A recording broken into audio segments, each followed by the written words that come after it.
Hey everyone, welcome back to my YouTube channel.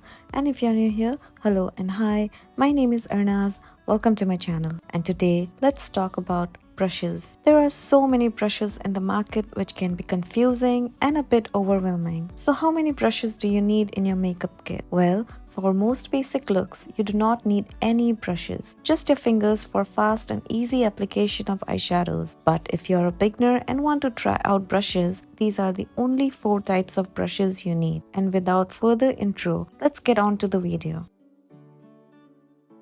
Let's start with the most basic type of brush, the blending brush. They are, like the name suggests, blends and diffuses the eyeshadows in larger area. I have the Sigma E25 and the Real Technique base shadow brush. The names are different but they are basically the same thing. It's loose, dome shaped and slightly tapered on the side. These can easily blend out transition shades on the crease. Because of its shape, it can easily buff out eyeshadows and soften harsh edges.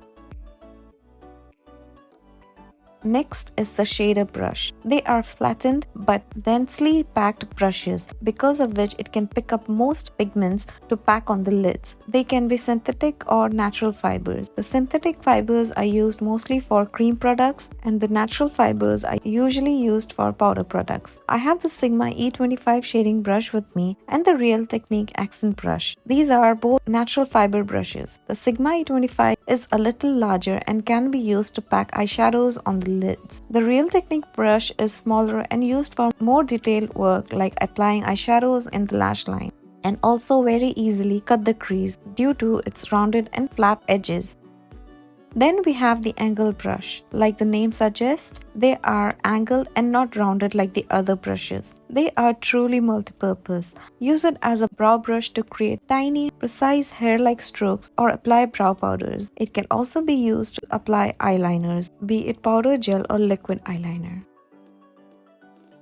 Lastly, we have the pencil brush. They are tiny, pointed and dome-shaped. They are stiff and short, used for precision and detailed work, like to apply inner corner highlight or define the lash line or the crease. This is the brush used to smoke out eyeshadows or the gel liner or kohl kajal pencil for that smoky eye look. And with that, we have come to the end of the video. There is no specific rules to use makeup brushes. They are just helping tools to achieve eye looks easily. I hope you enjoyed this video. All the products used are mentioned in the description box below. Let me know in the comments below if you liked this video, and if you did, please don't forget to subscribe to my channel, give a thumbs up and ring the notification bell. And I'll see you all next time.